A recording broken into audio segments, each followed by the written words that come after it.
Canal 9 Bio Bio Televisión presenta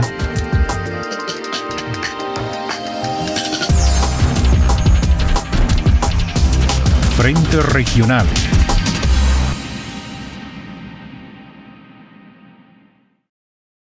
¿Qué tal? ¿Cómo están? Mucho gusto, bienvenido, bienvenida a esta nueva edición de Frente Regional, por supuesto, aquí en las pantallas de Canal 9 Bio Bio Televisión. Como ha sido la tónica durante estos últimos 2 meses ya aproximadamente, y tiene que ver esto con la gran cantidad de candidatos al gobierno regional. Bueno, continuamos justamente conociendo a los candidatos al GORE Bio Bio. En esta oportunidad presentamos al candidato del Partido Liberal, Piero Blas, actual también consejero regional. Piero, ¿cómo le va? Gracias por estar acá en Frente Regional. Muy bien, muchas gracias a ustedes por la invitación. A ver, Piero, primero, y para aclarar de inmediato, para después entrar en materia e ir con las propuestas de campaña y todo aquello. ¿Por qué le pasó las claves a Tamara Vidal para ingresar a este sistema computacional del gobierno regional? Ella no tenía acceso por ser exfuncionaria justamente del GORE. ¿Para qué y en qué tenor se las entregó? Bien preciso en realidad.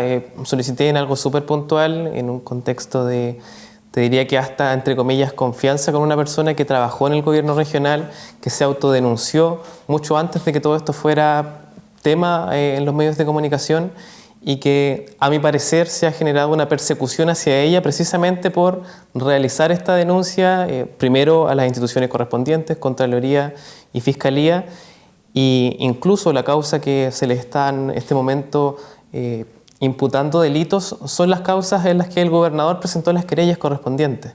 Ahora, lo que yo solicité era descargar un documento que era un certificado de directorio que aparece en la plataforma Sagir, que en ningún caso es información privilegiada ni que se puede obtener incluso del registro civil, pero que es más rápido hacerlo de esta manera. Y en el tenor en el que tenía mal internet, le solicito el documento y me llama mucho la atención la manera en la que esto se presenta también, porque se comenta al cierre del primer día de la formalización, lo hace la fiscal, pero lo hace de una manera en la que me responsabiliza a mí al momento de asignarle la posible prisión preventiva a Tamara Vidal, gestionando un acto bastante político, a mi parecer, que yo lo suelo ver a diario en nuestro trabajo, que es básicamente dividir para gobernar. Ahora, si me preguntas si yo siento alguna retroalimentación o alguna autocrítica al respecto... ¿Lo volvería a hacer, por ejemplo, si se lo pide, no sé, saliendo de esta entrevista y Tamara Vidal le escribe o lo llama y le dice, ¿sabes qué?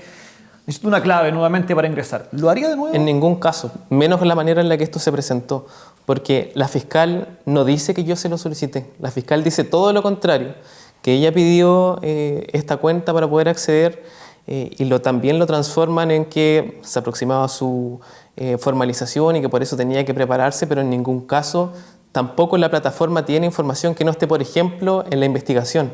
Y es un hecho en el que también quiero ser claro, porque a finales de marzo fuimos con el diputado Leonidas Romero a hablar con el equipo de la Contralora Nacional y le explicamos esta situación. Le solicité el computador al equipo, ingresamos a Sagir, denuncié en ese momento lo que nosotros podemos y no podemos ver y cómo desde la administración del gobierno regional limitan la información que podemos ver. Ahora, la retroalimentación que yo me hago es que tuve que ser mucho más precavido, pero jamás pensé que utilizarían esto de esta manera. Sí, es algo súper puntual e insisto, independiente de cómo esto avanza, yo incluso a las personas que trabajan y trabajaron en el gobierno regional también les tengo y les tuve un cariño importante. Sí. Cuando hay irregularidades uno no tiene que mirar para el techo, sea quien sea, y en este caso yo lo descarto por completo. A ver, ¿qué pasó en el caso Convenios? ¿De quiénes son las responsabilidades? Se lo pregunto, además también porque fue usted uno de los consejeros regionales que alzó la voz en su momento, por supuesto con otros más, pero hay varios que mantuvieron una actitud o un comportamiento bastante pasivo. ¿De quiénes son las responsabilidades respecto a lo que pasó en el caso Convenios? ¿Y qué pasó también con los CORES? ¿Por qué ese comportamiento tan pasivo, salvo algunos? En primera instancia, puede ser por desconocimiento de cómo funciona a nivel administrativo el gobierno regional. En mi caso en particular, te diría que viendo las noticias a nivel nacional, que veo que esto comienza en Antofagasta, se replica y llega a los gobiernos regionales en Los Lagos. Es ahí cuando elevo una solicitud a través de la Ley de Transparencia, consultando por el estado actual de las fundaciones y corporaciones que se ejecutaban funcionando contrato directo con el gobernador. Y es ahí cuando comienzan los problemas. No responden la solicitud, solicitan prórroga, esta prórroga caduca y en reunión el ex administrador regional me menciona que están atareados, llenos de cosas y que por eso no los han respondido, pero que lo piensan hacer eventualmente. Y es en este proceso en el que desde Coronel me contactan que habrían irregularidades en la Fundación Red Cultivarte, desde un hogar de adultos mayores que yo visité en su momento antes de que tuviesen un trato con esta fundación y que ellos en su momento querían un respaldo del gobierno regional para poder costear los pañales o la infraestructura que tenía débil el hogar. Es en este momento cuando realizo la denuncia que esto comienza a estallar porque se suma inesperadamente una denuncia del diputado Leonidas Romero. Esto crece más de lo esperado y comienzan a llegar denuncias de todos lados, incluso desde Igual, que en su momento me preguntan y me piden, consejero, por favor, consulte por una fundación que está funcionando en Barrio Norte, porque ahí habrían irregularidades. Y es ahí cuando comienza todo esto a ser mucho más intenso, porque yo lo solicito, te diría, de la forma más normal posible, ni siquiera sabía el nombre de la fundación, ni en qué estaban trabajando. ¿Y qué respuesta tenía, por ejemplo, ahí cuando usted solicitaba esta información por parte, no sé, del círculo cercano del gobernador o de quienes deben administrar y entregar esta información? Ahí fue cuando empezó a aumentar la intensidad. En primera instancia que estábamos levantando una cacería de brujas, que tuviera cuidado con lo que decía porque se iban a querellar. Y esto no solo fue en reuniones en privado, sino que lo reiteraron cuando lo volví a pedir en el Consejo. Entonces, por supuesto que si uno hace una solicitud de querer saber qué está pasando, súper básico, e incluso empezaron diciendo, oye, pero si esta no es ni tu circunscripción, ¿qué te importa qué está pasando ahí? Entonces, por supuesto que comenzaron a levantarse más sospechas y con el tiempo esto comenzó a estallar mucho más. Y ahí es cuando comienzo también a hablar de esta plataforma de Sagir. Copio a todo el Consejo Regional en correo, al gobernador y al ex administrador regional y precisamente le exijo que nos puedan permitir acceso a más información de lo que hay actualmente. Ellos dicen que la plataforma no funciona de esta manera, lo repite el gobernador, lo repite el ex administrador regional y precisamente cuando está ahí el caso convenios, ellos hacen un compromiso con distintas reformas a la institución y agregan, por ejemplo, los convenios a la plataforma que supuestamente al principio no se podía hacer, pero realizaron la modificación. Lo que no podemos ver es nada de presupuesto. Y por supuesto que los cuestionamientos aumentan a cómo esto estalla, porque actualmente parece un sinsentido cómo avanza la investigación.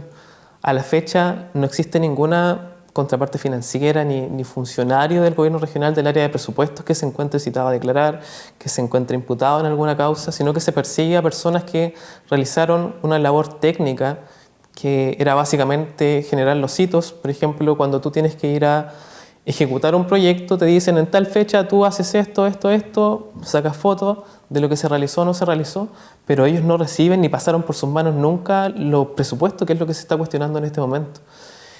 Incluso esto está diseñado de una manera en la que se comienza y se solicita prórroga de la ejecución de los proyectos y eso es lo que se repite en todo y que contradictoriamente a nuestras solicitudes constantes de hacer sumarios, de parar los convenios con las fundaciones y corporaciones ante los incumplimientos, solicitar las garantías, no se realiza nunca. Y solo se hace en los casos puntuales que está investigando la Fiscalía en este momento, donde han habido formalizaciones, que es Fundación En Ti y Mi Hogar Asuncionista. Y ambas realizadas con querellas del gobernador. Entonces, por supuesto que a nosotros nos comienzan a generar incertidumbre si esto está funcionando o no. Y también esto, a medida que esto avanza, yo te diría que en su momento yo también creí, quizás el gobernador no sabía. Quizás de verdad el gobernador estaba haciendo otras cosas y nunca vio que esto iba a pasar. Pero cuando pasa un año en que nosotros estamos constantemente le pidiendo hacer sumarios, ver qué está pasando y él no hace nada, de verdad que es inviable que él no esté enterado. y mucho más, te diría que hasta un insulto a nuestros cargos, cómo esto ha funcionado. Nos hemos enterado que han habido filtraciones desde la PDI, desde la Fiscalía al equipo del gobernador. Los allanamientos se realizan mayoritariamente cuando el Consejo Regional no está presente o nos sacan a otros lados. Entonces parece casi que existe un blindaje entre instituciones a la administración. De la misma manera, en Contraloría, por ejemplo, Bermúdez, antes de irse del cargo de Contralor Nacional, prometió realizar 3 informes. De esos 3 informes, uno terminó y es público, y el segundo, el preinforme, salió el 22 de enero de este año. Lo usual es que Contraloría pase 15 o 30 días entre el preinforme y el informe final, y en este caso llevamos 7 meses sin respuesta. De hecho, la reunión que solicité con la Contralora Nacional fue precisamente porque pedí una reunión con el Contralor Regional, la canceló, pedí reunión en conjunto con los consejeros que estamos denunciando con el Contralor Regional, la canceló y tampoco argumento motivo, y no se entregan las respuestas. Y en estos casos en particular que estamos esperando este informe, es el informe más grave porque precisa, y también te diría que muy probablemente responsabiliza al gobernador actual, porque están sus vínculos directos con personas que trabajaron en su campaña y toda esta red que constantemente hemos denunciado, pero que sin este informe precisamente nosotros no podemos tomar otro tipo de acciones más gravosas, por ejemplo, en el Tribunal Electoral, y que es algo que estamos esperando y hemos solicitado en muchas ocasiones, que se genere este blindaje político de manera transversal de los alcaldes, de los consejeros regionales, diputados, senadores. Hace también sentido al intento de proteger algo que básicamente se está intentando tapar el sol con un dedo y no admitir que hay corrupción. Yo creo que eso es lo más grave de lo que ha pasado. Que finalmente los parlamentarios de la zona, por ejemplo, no han hincado el diente, por decirlo en buen chileno, respecto a lo que pasó ahí. ¿Con qué afán, por ejemplo? Los cobres, usted decía, probablemente por desconocimiento. Y puede ser el comienzo de todo lo que pasó, pero ya ha pasado un año y no hay muchos que han levantado la voz, los mismos de siempre. Entonces, ¿por qué? Es que una de las grandes teorías que se maneja en esto es que esto podría proyectarse como el financiamiento ilegal de la política. Y ahí también quiero ser súper claro, los consejeros que denunciamos esto, absolutamente todos éramos independientes. Entonces también por supuesto que genera mucha más alarma cuando esto se realiza de esta forma, cuando los parlamentarios, por ejemplo, para hacer la ley de este año, no se reunieron con el Consejo Regional, no escucharon lo que nosotros teníamos que decir, más allá de pegarle al gobernador que está de turno, porque esto pasó en todos los gobiernos regionales del país, y eso no solo demuestra que esto se repite, que la mayoría de los consejos regionales no hablan de lo que está pasando, y también demuestra la vulneración del cargo. Y en algo súper puntual, los consejeros regionales actualmente no tenemos la autonomía para poder dar por terminado un contrato, pese a que tenga una serie de incumplimientos y que nosotros lo solicitemos verbalmente, porque el único que puede hacerlo actualmente es el gobernador regional. Lo hemos solicitado y eso mayoritariamente no ocurre. Eso es algo en lo que los parlamentarios tienen que trabajar en nuestro cargo. Y lo otro, que es algo diferente en la ley de transparencia, nosotros tenemos el mismo tiempo que cualquier ciudadano común y corriente cuando solicita información, en el plazo normal, en la prórroga, y por supuesto que esto se comienza a dilatar. Y parece casi que el sistema está diseñado para no tener respuestas hasta que se acabe el cargo y que 6 meses después, incluso que ya no estén ahí, ya no existe la responsabilidad administrativa. Usted hablaba respecto del cargo, Rodrigo Díaz, en este caso, gobernador regional. ¿Qué responsabilidad tiene él? ¿O la responsabilidad recae en quienes ya no están? Simón Acuña, Rodrigo Martínez, Rodrigo Alarcón. Yo creo que la responsabilidad mayoritaria siempre es del jefe del servicio. Ahora, esta responsabilidad se repite entre los funcionarios que se rigen según el estatuto, y que aquí uno puede ejemplificar, por ejemplo, el caso de Tamara Vidal, donde ella desobedece y se autodenuncia. Yo creo que cualquier funcionario o cualquier estudiante de administración pública entiende que si existe una solicitud que tiene irregularidades o que puede terminar en un caso de corrupción, tiene que tener el coraje suficiente para autodenunciarse y evitar que esto pase. Si Una cosa es la orden directa del jefe, pero uno tiene que tener el conocimiento y el amor propio suficiente para denunciar cuando esto ocurre. Perfecto. A ver, Rodrigo Díaz ha manifestado que él no va a la reelección, pero hace una semana se conoció de este apoyo de algunos alcaldes, ¿verdad?, para que lo reconsidere y, bueno, evalúe repostularse. Este fin de semana, en una entrevista en Diario Sur, manifestó que no, que eso ya es un tema zanjado para él. ¿Usted cree que no va a ir a la reelección? En ese tema en particular no le creo absolutamente nada. De hecho, me consultaron al día siguiente. ¿No le cree nada respecto de que no a la reelección? Yo creo que él va a ir a la reelección. ¿Usted piensa, a pesar de todo lo que ha dicho, usted piensa que Rodrigo Díaz va a la reelección? Creo que va a la reelección. Y precisamente por la manera en la que esto ocurre, más allá de mi caso en particular, ahora último que se realizó esta denuncia, él dice que existían filtraciones desde mi parte. Y ahí eso lo... Él anunció acción judicial contra ustedes. Sí, y eso lo descartamos categóricamente porque la plataforma no tiene la capacidad para hacer esto. Y aquí también quiero ser bien responsable en lo que voy a decir. Esta querella, en primera instancia, ni siquiera cumple los requisitos legales mínimos para establecerse. El Poder Judicial le realiza las observaciones y lo que a mí me preocupa mucho más es que el Poder Judicial, cuando le realiza las observaciones, no especifica lo mínimo que especifican a cualquier tipo de querellas, que son 3 días para poder corregir estas observaciones o la querella es declarada inadmisible. En este caso en particular, no tiene plazo. Entonces la querella sigue ahí, los días pasaron y se mantiene ahí entre si existe o no existe. Y me preocupa que esto no sea simplemente un error de parte del Poder Judicial y que sea todo concertado para intentar generar una reconstrucción de la historia y, por supuesto, generarle una oportunidad de volver a la reelección. Lo último, antes diría con sus propuestas para su campaña, también respecto a lo mismo, ¿de dónde viene este apoyo? Porque si bien se ha manifestado que es un apoyo de diferentes alcaldes de la región del Biobío, ¿hay algo más allá? Yo pienso mayoritariamente que es una solicitud hecha por amistad.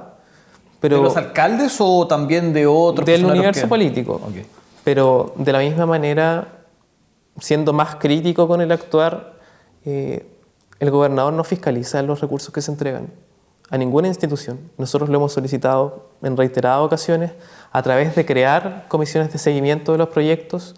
Él jamás ha querido hacerle un seguimiento a un proyecto que se ejecuta. Entonces, por supuesto que es bien fácil si a quien te está entregando los recursos nunca va a ver qué pasa. A ver, ya entrando en materia, vamos a sus propuestas de campaña, pero un poco ligado a lo que estábamos hablando recién. Si usted es elegido gobernador regional del Biobío, en materia de probidad, ¿qué decisiones tomaría el día 1, el día 2, el día 3, ya estando en el cargo? Lo primero que hay que hacer es informar a Fiscalía la cantidad de funcionarios que estuvieron involucrados en este proceso, que mantuvieron silencio, que no se autodenunciaron y tomar acciones, partiendo con lo mínimo, que son sumarios. De verdad vemos que el sentido común parece no estar dentro del gobierno regional. Lo otro importante que hay que realizar es el trabajo colaborativo entre instituciones. Esto funciona en conjunto cuando se trabaja con los municipios. Dentro de la línea, después que nosotros aprobamos los recursos y se realiza el convenio, licita la municipalidad, los concejales aprueban la empresa, por ejemplo, que va a adjudicarse el proyecto, pero no existe conversación entre las partes. Y no existe porque no se quiere generar. Vuelvo a lo mismo, esto lo hemos solicitado en casos como Coronel, de citar e ir a ver incluso qué está pasando con la documentación precisa, y no existe la voluntad. Si el cuestionamiento de la administración es tan grave que no te garantiza ni siquiera los mínimos según la ley, porque uno podría decir que existió, no sé, preocupación de otros temas, uno estuvo lleno de reuniones buscando otras cosas, pero eso no ha sido así. Y si fuese así, uno tiene funcionarios que tienen que realizar esta parte, ¿sí? Tenemos que entregarle las garantías a las personas que los recursos se están utilizando, y cuando no se están utilizando, hacer algo al respecto, que es algo súper básico. De la misma manera, hay que trabajar en generar esta transversalidad de la información, explicar cómo funciona, ampliar esto que el gobernador actual incluso ha dicho que existe en el gobierno regional una plataforma de transparencia total, y que incluso en su momento revisando justo los que no estaban publicados tenían irregularidades que también denunciamos. Entonces debe existir la posibilidad primero de explicarle a la ciudadanía cómo funciona la estructura, cosa que aunque todo falle tenga que haber alguien capaz de poder evitar que esto siga pasando sin ninguna consecuencia también. Pero todas estas cosas de verdad que son mínimos. Perfecto. A ver, ¿hacia dónde quiere apuntar usted en un eventual gobierno regional del Biobío, encabezado por usted, por Piero Blas? ¿Cuáles van a ser sus principales ejes de trabajo si pudiéramos, entre comillas, ahí como enumerarlos? En orden de prioridades para después, por supuesto, ir desarrollando. Partiendo con esto mismo, la probidad es básica dentro de cualquier institución. Tenemos que avanzar en materia de educación, tenemos que levantar un catastro, por ejemplo, de la cantidad de comunas que no tienen ni siquiera una biblioteca pública para poder estudiar. Tenemos la mayoría de las comunas rurales que más necesitan recursos públicos.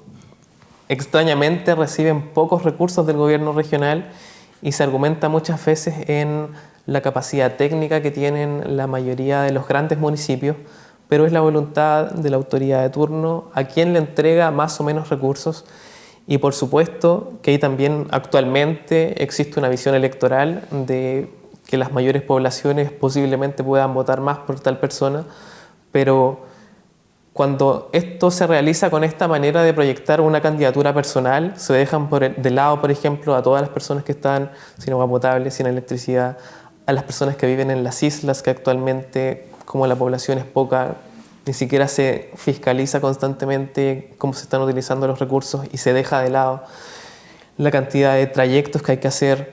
Hay que dar peleas en el transporte público, juntando a la sociedad, a los micreros, entendiendo y sincerando cuánto gana cada chofer, cuánto gana cada empresa, poder digitalizar el sistema, dándoles también seguridad a los usuarios y a los transportistas de que puede existir un pago digital de manera transversal entre distintos servicios del gobierno regional. Y aún más gravoso, diría, hay que darle la pertinencia correspondiente a las universidades, que actualmente reciben muchos recursos públicos, de los más altos inclusive, y que tampoco vemos muchas veces el impacto de lo que se realiza y que mayoritariamente se entregan a los ex jefes de las personas que están trabajando en el gobierno regional. A ver, varias cosas aquí de lo que usted mencionaba. Después también quiero preguntarle, por supuesto, por otras que también lo hemos conversado con otros candidatos para que también veamos ahí las comparaciones que pueden haber.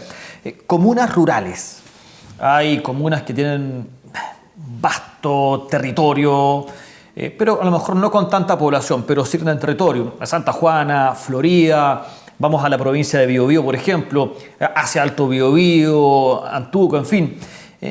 ¿Cómo trabajar en estas comunidades? ¿Cómo trabajar en estas comunas? ¿Qué es lo que necesitan también estas comunas?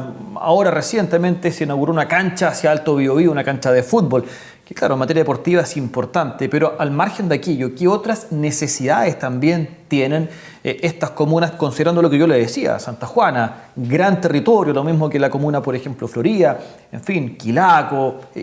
¿Qué pasa en esas comunas, por ejemplo? En primera instancia, la gran mayoría se encuentran... Hualqui también, que está acá cerca. La gran mayoría se encuentran aislados casi con el transporte, tienen faltas de pavimentación tremendas.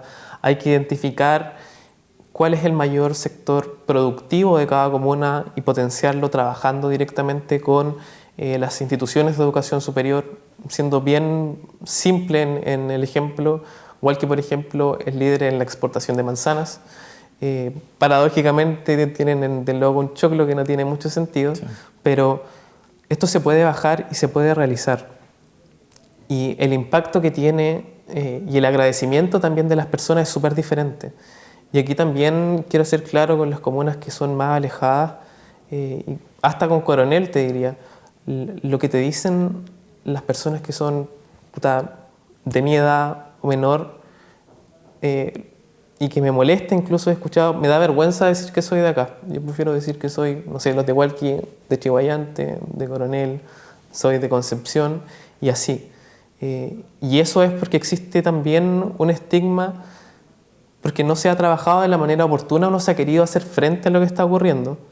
no se le han dado las oportunidades a las personas que lo necesitan. Y aquí, para poder comenzar a generar cimientos firmes, uno, por ejemplo, en materia deportiva a nivel cultural, tiene que trabajar con las distintas asociaciones regionales de cada deporte para que puedan establecer distintos semilleros y que tenga proyección durante los gobiernos, esté quien esté, las personas que trabajan en las comunas portuarias. El puerto de cada comuna en los grandes países son el espacio y la puerta de entrada casi a las distintas regiones, y para eso debe mejorarse el comercio, debe mejorarse la fachada del sector. Incluso en la gran mayoría de los países ni siquiera hay problemas de olores. Ahora, más a nivel rural, más hacia el cerro, hasta te diría que en las comunidades indígenas mayoritariamente se sienten estigmatizadas también porque no se les da la oportunidad o se les cataloga, entre comillas, de flojos, pero uno tiene que sentarse a trabajar con la industria forestal, tiene que explicarles cómo funcionan e idealmente intentar que estas personas puedan insertarse al mundo laboral trabajando en este mismo rubro y defendiéndolo, profesando su cultura. Perfecto. Pero todas estas cosas que muchas veces, como te digo, me ha tocado ver familias que se les han muerto personas porque no hay personas en el servicio de salud correspondiente, porque no hay ambulancias, porque no funciona el tráfico. Y son mínimos que mayoritariamente no sé por qué no se ven, pero la administración actual no ha querido hacerlo. Conversamos con Piero Blas, candidato a gobernador regional apoyado por el Partido Liberal. Conversamos acá en Frente Regional. Hacemos un breve alto, no se vaya, seguimos con muchos más temas aquí en Canal 9, Bio Bio Televisión.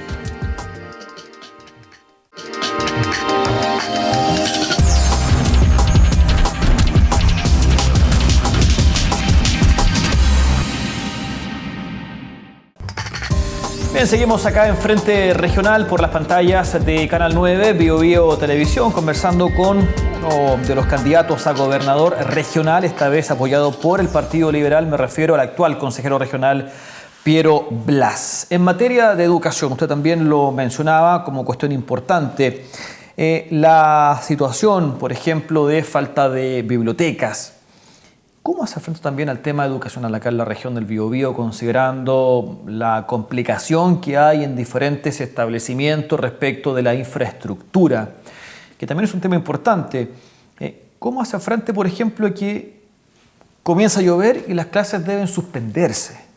Como si fuera una cuestión normal y poco importante el que los estudiantes falten a sus clases y muchas veces sin esa recuperación, cuando la educación es lo más importante que un niño o niña debe recibir, pero llega y se suspende por una lluvia de repente que ni siquiera es tan importante en su momento. ¿Cómo se enfrenta al tema educacional, especialmente en zonas también a lo mejor en comunas un poco más alejadas del Gran Concepción?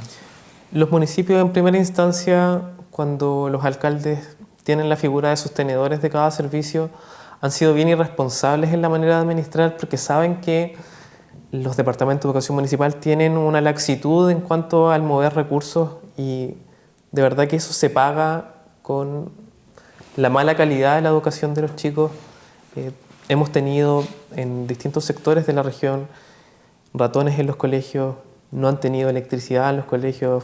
En Chihuayante hace no mucho había chicos que tenían que estar con linternas en la cabeza para poder estar en clase. Hay baños que son en consideraciones insalubres. Y por supuesto que el gobierno regional, pese a que tiene una cantidad reducida de recursos, tiene que ser capaz de trabajar de manera mancomunada con el Ministerio de Educación, algo que no ha querido hacer esta administración, porque argumentan que la cantidad de recursos que ellas tienen, por supuesto que es mayoritaria la nuestra, pero debe existir la voluntad política para presionar que las cosas ocurran. Y la única manera de hacerlo es amarrándolos con un convenio entre instituciones. Deben asegurarse los mínimos. Ahora viene la educación como tal. Hay que recuperar el enseñar sobre cómo funciona la democracia, cómo funcionan las distintas instituciones del Estado, las autoridades, porque parece que se intentar coartar que las cantidades de personas puedan acceder a esta información, que puedan saber cómo funciona el sistema, que puedan saber cómo presionar a las autoridades, cómo contactarlas, cómo ellos pueden volverse autoridades y que históricamente uno dice, chuta, son los mismos de siempre, pero es porque esa información también no está visiblemente para cualquiera. Uno se topa con mucha resistencia en todo este tipo de accionar, yendo y recuperando el punto, los servicios locales de educación también, yo creo que son una mala alternativa porque la respuesta se hace todavía más tardía que cuando un municipio detecta lo que está pasando en su misma comuna y entra a priorizarse entre las distintas instituciones que son parte. Lo que hay que hacer es regular cómo funcionan los departamentos de educación municipal. Yo creo que era una buena medida la manera de hacerlo. La irresponsabilidad de quienes estaban a cargo como sostenedores era el problema. Y por eso también en esta figura nueva y reciente como el gobernador regional, que tiene la capacidad directa de presionar, amarrar, con la misma entrega de recursos a cada institución, uno puede generar las condiciones correspondientes para que la inversión vaya enfocada a resolver estos problemas. A ver, usted también hablaba respecto de temas del transporte público, es un tema también, por supuesto, no menor en el Gran Concepción, pero también en zonas más rurales. Bueno, durante esta jornada, por ejemplo, Santa Juana presentó esta nueva flota de buses importante, no solamente por el recorrido que hacen entre Santa Juana y San Pedro de la Paz y también Concepción, sino que también en zonas rurales, que hay muchas en la comuna de Santa Juana, por ejemplo. Pero esto también está ligado con la conectividad y los problemas que hay de conectividad en la región del Biobío. O sea, no sé, el paso de camiones, de grandes camiones por el centro de Concepción para llegar a la ruta 160. Está, bueno, la construcción del puente industrial, que es algo que debía haberse construido hace 15, 20 años aproximadamente. Se está haciendo recién ahora. En fin, ¿cómo hacer frente también a los temas de conectividad en la ruta 160, la salida desde Boca Sur, desde Michaigue, que termina siendo ya un problema de salud mental para los vecinos? 2 horas, 3 horas para salir e ingresar desde sus viviendas cuando van a trabajar. ¿Cómo hacer frente a eso? En primer lugar, tenemos un problema básico, que ni siquiera los semáforos están conectados. Obviamente eso reduciría el tiempo de espera y genera también tacos actualmente. Segundo, hay que continuar la medida que tomó esta administración de ampliar la ruta 160 con terceras pistas y otras también rutas. Sí, el problema mayoritario es que los buses mayoritariamente, o las empresas que se adjudican estas licitaciones, no cumplen el recorrido completo, que ha sido una constante en las denuncias. Y no solo no cumplen el recorrido, sino que tampoco cumplen con la cantidad de máquinas que dicen tener. Y posiblemente es por la manera en la que se entregan las subvenciones a estos empresarios, que son por máquina más que por cumplimiento. Y todas estas cosas, cuando uno ve que existen pocos oferentes, tienen también la fuerza para poder presionar a las distintas autoridades de turno. Y ahí es cuando hay que ser claros en sincerar cuánto es la remuneración que debería corresponderles a ellos como empresarios, cuánto a la persona que trabaja conduciendo la micro, que muchas veces en las micros del Gran Concepción hemos visto que no suelen ser profesionales. He visto 1000 denuncias, lo he vivido también como estudiante, que no toman en cuenta a los estudiantes, a los adultos mayores, y que muchas veces tal vez ni siquiera tienes licencia. Y aquí también, por ejemplo, quiero contar un recuerdo. Cuando iba a la universidad yo realicé una denuncia porque un micro no me quiso llevar. Paradójicamente me respondieron del ministerio en su momento que la empresa había señalado que esta persona estaba trabajando de manera temporal, que era un trabajador del norte, y por las cosas de la vida, el mismo día que me voy de regreso a Coronel, está la misma persona trabajando en la micro. Entonces, la manera en la que esto articula y funciona constantemente, se intenta evitar conflictos que muchas veces tienen que ocurrir porque no se está priorizando el bien común, sino que se está priorizando tal vez la cartera de recursos que recibe tal o cual amigo, que tal vez me ayuda en la campaña cuando quiero competir, pero eso tiene consecuencias y esas consecuencias se están pagando constantemente. Actualmente la democracia, te diría que está en peligro. No ha existido ninguna retroalimentación desde que ocurrió el estallido social en su momento y que no solamente generó distintos cuestionamientos desde la política a nivel de la izquierda, se crearon partidos nuevos también en la derecha en descontento con el gobierno anterior, pero más allá del gobierno era una catarsis de las distintas molestias que tenía la ciudadanía y que iban constantemente avanzando sin ninguna solución y que mayoritariamente eso se ha continuado. Uno ve que se intenta culpar normalmente o responsabilizar a personas o instituciones que no responden y que se tiran la pelota entre ellos cuando en realidad son cosas súper básicas que hay que resolver. En un tema que está, por supuesto, ligado al tema de la conectividad, del transporte, la infraestructura, ¿hacia dónde se debe apuntar también para dar soluciones a problemáticas que se están dando ahora y ojalá ser también un poco más visionario, ver en 5 años más podría pasar esto? Yo daba el ejemplo recién del puente industrial que debió haberse construido hace 15 años por un montón de motivos, entre ellos muchos medioambientales, se está construyendo recién ahora. El puente ferroviario está en las últimas ya el puente ferroviario y se está construyendo el otro que favorablemente avanza bastante rápido. Digo, respecto de cómo se hacen las cosas en Chile y especialmente en la región del Biobío, que es todo muy lento. Prueba de ello es el puente bicentenario. ¿Dónde hay que poner el ojo y decir, acá hay que invertir, hay que hacer esto? ¿En qué sectores? ¿Qué cosas? En primera instancia hay que llevar servicios hacia los sectores más alejados, Lota, Coronel, por ejemplo, para evitar que se sature el Gran Concepción. Lo mismo hacia la provincia del Biobío, que Los Ángeles ha crecido mucho últimamente y posiblemente pueda competirle al Gran Concepción en el futuro cercano. Esta manera de ver la región tiene también que ir ligada a la cantidad de distancias que tiene cada comuna entre sí, porque obviamente no es comparable el trayecto de Coronel a Concepción con el de Arauco a Leu, por ejemplo. Pero hay que priorizar. También hay que invertir, por ejemplo, en navieras que te ayuden a llegar a las distintas islas, que ha sido un temazo en la irresponsabilidad que ha habido y que no existen muchas veces contacto con el territorio, que a veces están 1 o 2 meses sin poder acercarse al continente. Y también eso va de la mano a lo que te decía recién. No existe la conexión con la responsabilidad de la urgencia que tiene el tema, sino que con el posible votante que va a apoyarme en su momento, pero que quienes más sufren y quienes más necesitan son precisamente los que están en sectores más alejados, quienes tienen menos oportunidades, quienes también te diría que ven a las autoridades que son mucho más intocables que lo que en realidad debería ser o inalcanzables, pero de a poco tenemos que ir avanzando de esta manera. El transporte debe, como te decía, ser capaz de digitalizarse, la manera en la que se realizan los pagos. Las pistas no solo deben ampliarse, sino que también hay que evitar los distintos cuellos de botella, hay que organizarse con el sector empresarial para que estos mismos camiones que circulan sean en horarios específicos donde se eviten estos tacos. Y ahí hay un gran trabajo por realizar.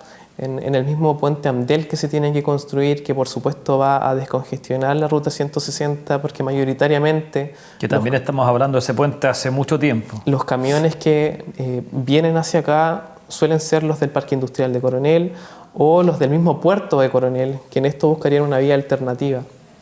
Por supuesto que esto va a descongestionar el problema, pero ¿cuánto nos demoraremos en esto? Es el principal problema.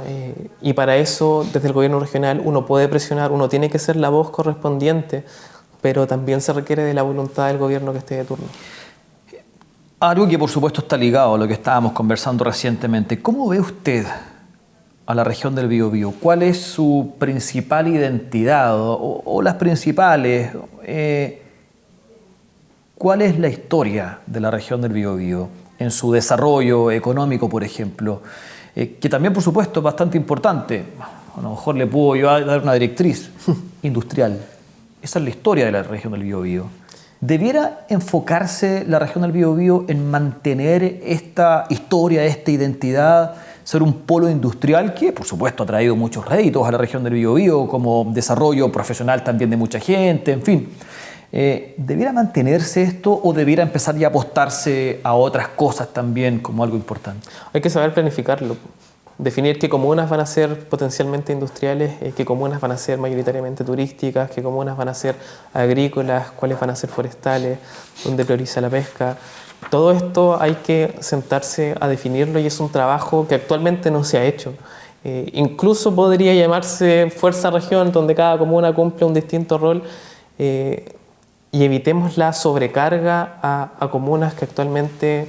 Coronel, por ejemplo, soy de Coronel, por eso lo especifico harto.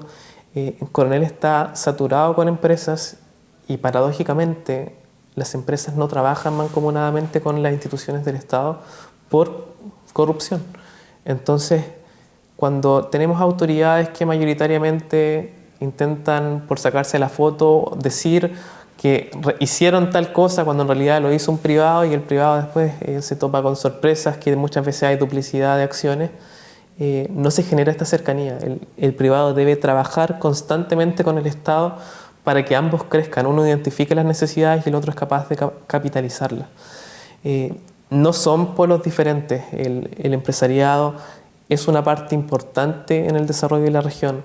Las mismas personas que culturalmente aprendieron a trabajar bajo esta cultura del patrón de fondo, muchas veces en las comunas como Lota, donde existían esto en la cultura minera, en las textileras, en Tomé, en Chihuayante, y que somos una región que ha perdido trabajo, que ha perdido el sentido por el cual se pensó, y que por supuesto que la gente ha sufrido las consecuencias de eso.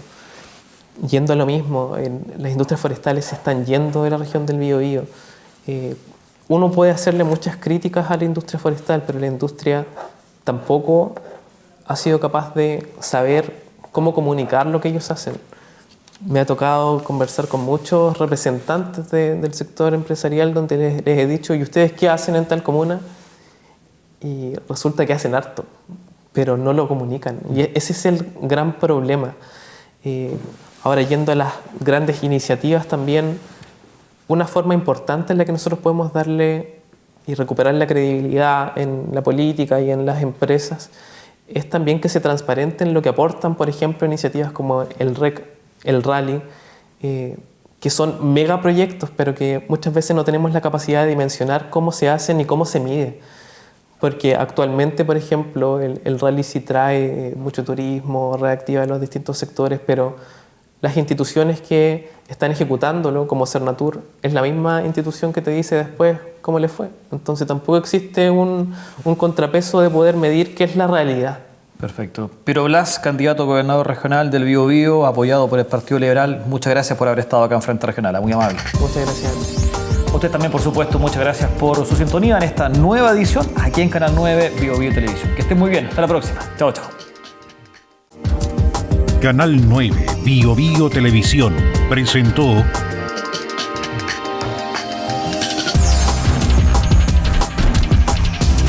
Frente Regional.